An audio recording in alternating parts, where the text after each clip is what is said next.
Ramai wanita muda di bandar besar seperti awak mungkin tak sedar, menurut kajian pasaran terbaru kami, masih ada 38% remaja perempuan di negara ini yang langsung tak tahu nak buat apa bila datang haid buat kali pertama. Saya berhenti seketika dan meneruskan. Saya sendiri ada seorang adik perempuan, masa kecil dia sebab tak ada orang perempuan dewasa di sekeliling. Nak guna tuala wanita pun kena diajar oleh makcik kedai runcit. Tapi makcik kedai itu cuma ajar dia cara pakai sahaja. Dia tak tahu tuala wanita perlu ditukar setiap beberapa jam. Jadi waktu had, dia akan guna satu keping tuala wanita untuk sepanjang hari. Sehinggalah dia masuk universiti dan ditegur oleh rakan sebiliknya. Masa tu barulah dia tahu apa yang kita semua anggap sebagai pengetahuan asas. Jadi, awak rasa untuk mereka seperti dia, satu video panduan yang profesional itu gimmick semata-mata? Atau sebenarnya satu keperluan asas? Apa yang saya tidak katakan, sebenarnya adik kecil itu, itulah gadis yang datang kepada saya dengan rancangan perniagaan Lana. Saya tidak terlepas pandang riak wajah jengkel yang sekelip mata muncul pada wajah wartawan muda itu. Sebaik sahaja saya selesai menjawab soalan dan bersedia untuk berpaling kepada wartawan lain, dia terus mengejar tanpa henti. Wartawan, tapi kita juga perasan produk yang diperkenalkan hari ini berkedudukan premium. Jadi awak rasa semua wanita mampu bayar kos sebegitu semasa haid yang awak sebut tadi, gadis-gadis yang tidak tahu pun pengetahuan asas itu, mampukah mereka menanggungnya? Saya menjawab, untuk keperluan pengguna yang berbeza, Tahoe membangunkan beberapa siri produk. Contohnya sekarang, siri premium Tahoe, Starju dilengkapi dengan fungsi pemantauan pintar. Penggunaan app akan memberikan peringatan masa terbaik untuk menukar part, amaran awal jika terdapat keputihan tidak normal, dan laporan kesihatan kitaran haid. Jadi harga untuk siri ini memang lebih tinggi, tapi kami juga ada versi asas, iaitu siri Tahoe Incel, yang fokus kepada fungsi asas tuala wanita, lebih mesra bajet sesuai untuk wanita, yang lebih mementingkan nilai ekonomi. Wartawan, versi asas, maksudnya murah, jadi kualiti dia boleh dipercayai ke? Saya menjawab dengan tenang, murah bukan bermakna berkualiti rendah. Malah, harga tinggi tidak bermakna berkualiti tinggi. Untuk siri asas kami, standard pembelian bahan adalah lebih tinggi daripada piawaian kebangsaan. Kami kawal kos melalui pengoptimuman rantaian bekalan. Ini juga kekuatan Xingtian Ventures. Tapi kalau awak masih ragu-ragu, biar saya tambah lagi. Tahu pengasas kami, Puan Lana, sendiri sentiasa merupakan pengguna siri Inshal. Wartawan yang bertanya tadi kelihatan terkejut.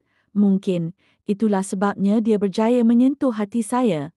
Masa Lana datang cari saya untuk pelaburan, dia pernah berkata, produk bagus memang boleh tiada had, tapi versi asas mesti kekalkan standard minimum. Saya nak jadi penjaga prinsip asas itu. Saya berkata, baiklah, soalan ini kita dah bincangkan.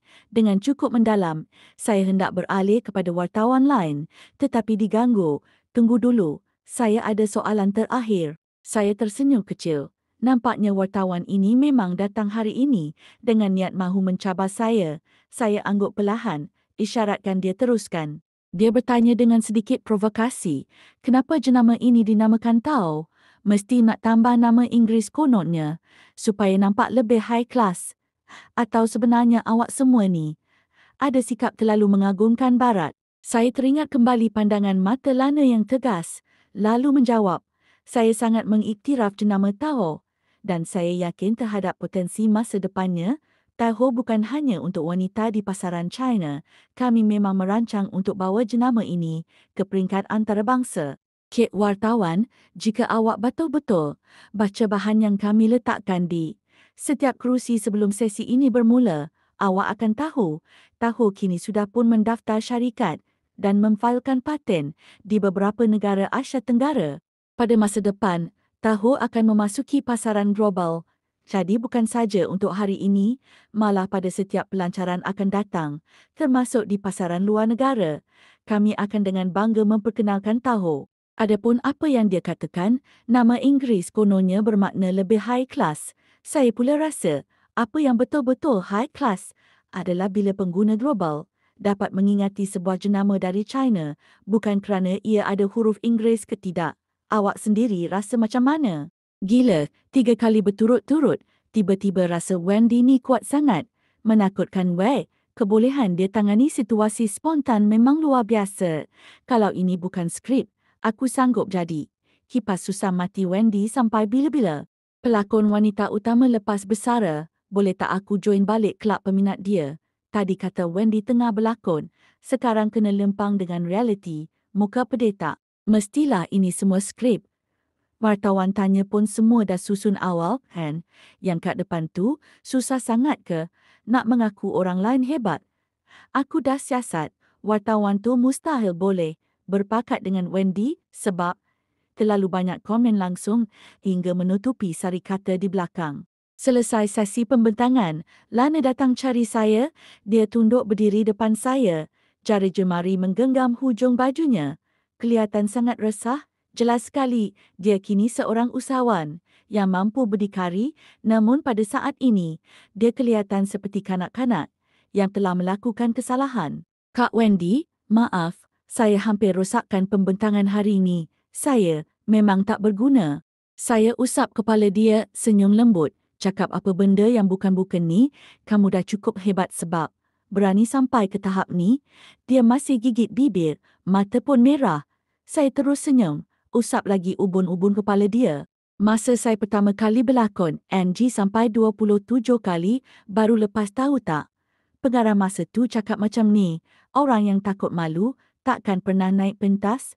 Tapi 3 tahun kemudian, saya menang. Anugerah pelakon wanita terbaik. Lana, kamu cuma kurang. Pengalaman cakap depan orang, tak apa. Balik nanti kita pelan-pelan latihan sama-sama. Tapi satu benda, kamu tetap kena belajar. Berani berdiri di hadapan orang. Saya boleh tolong kamu 1-2 kali, tapi untuk membiarkan tahu benar-benar masuk ke dalam kehidupan berjuta gadis yang perlu berdiri paling depan, iaitu awak, pengasasnya. Saya pernah tengok video Lana masa rakaman video promosi dalam pejabat. Dia berdiri depan kamera memperkenalkan produk, bercakap dengan penuh yakin dan teratur. Dia memang bagus, cuma kurang sedikit keyakinan untuk bercakap depan orang ramai. Ini kelemahan biasa dalam kalangan pengasas baharu sedikit mentah, tapi saya percaya api yang membara dalam hatinya pasti akan cairkan lapisan tipis ketakutan itu satu hari nanti. Waktu panggilan Ross masuk, saya sedang berdiri di depan restoran yang sudah setengah tahun saya tak kunjungi dalam suasana senja.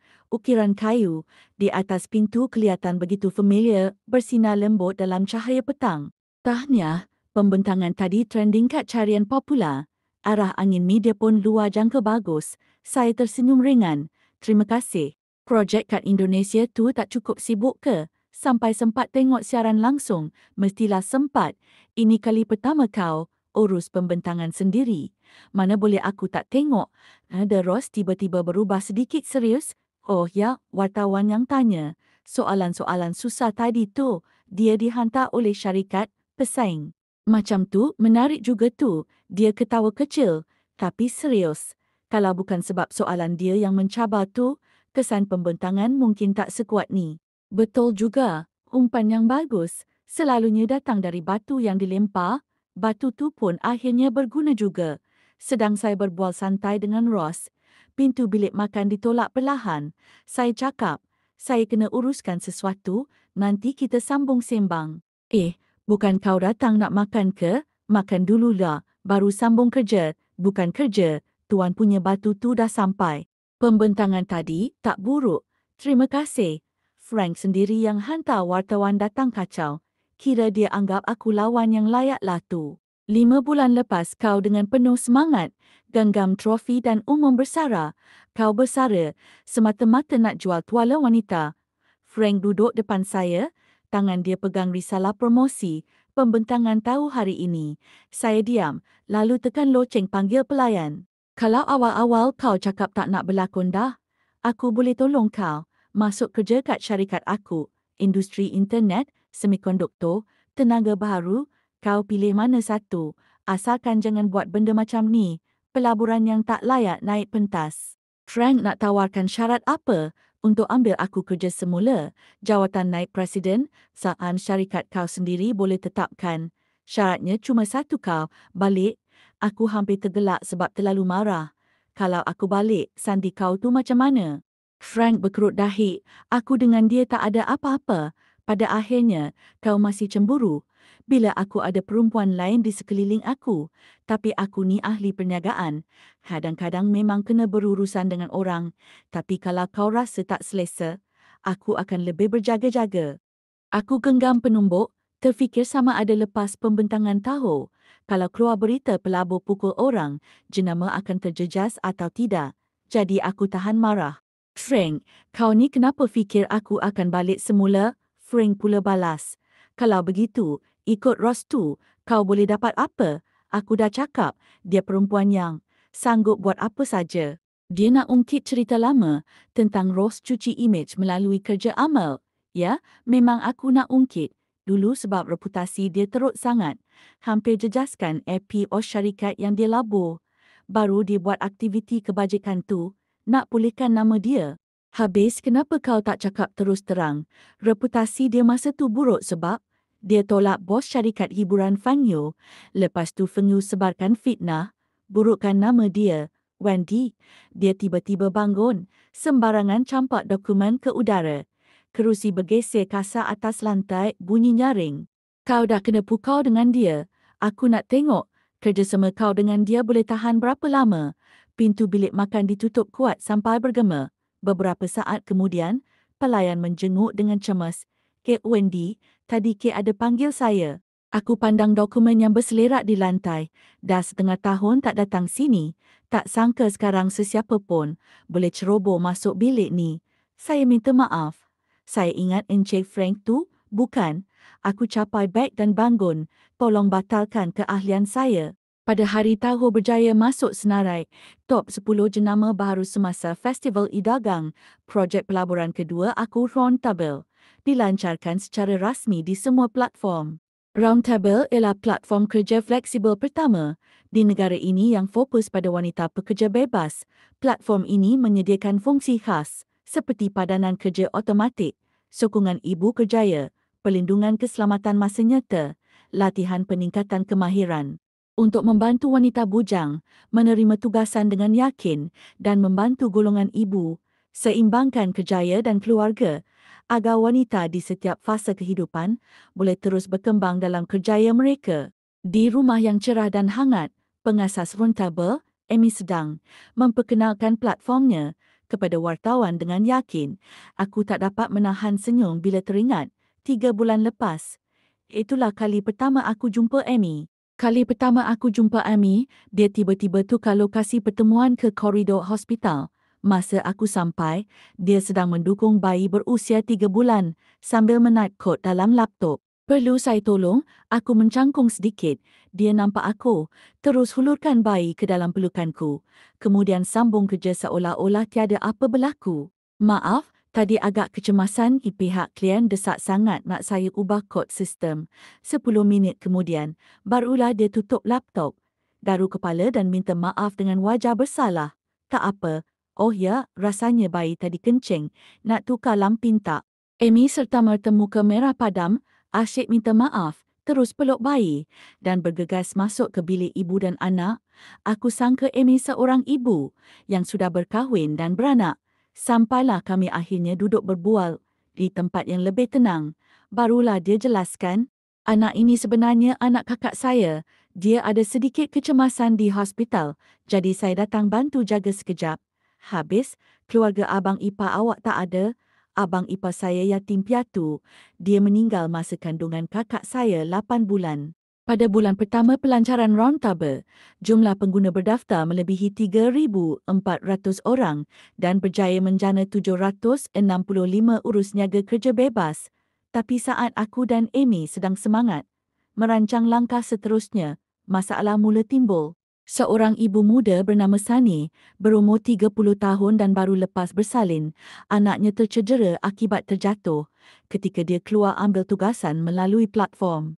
Suaminya memuat naik video di pelbagai platform media sosial, menuduh Roundtable membuat promosi palsu perkhidmatan penjagaan anak yang dijanjikan oleh platform langsung tak wujud. Dia turut siarkan gambar bayi yang cedera. Platform sampah ni buat anak aku cedera. Isteri aku baru lepas bersalin dah kena tipu pergi kerja. Sekarang anak dah cedera. Siapa nak tanggungjawab? Insiden ini naik ke carian trending. #platform Roundtable menyusahkan orang menjadi topik hangat. Platform macam ni cuma nak perempuan jadi ibu dan jadi mesin buat duit. Kapitalis ni betul-betul tak berhati perut. Suruh wanita lepas bersalin pergi kerja, macam makan daging orang. Ini semua taktik kapitalis. Gunakan kegelisahan wanita sebagai alat untuk buat duit. Pengasas pun tak pernah rasa sakit bersalin.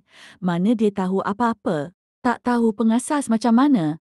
Tapi cuba korang tengok siapa pelabur dia. Alamak, rupanya Wendy lagi. Mesti dia rasa seronok sangat kaut.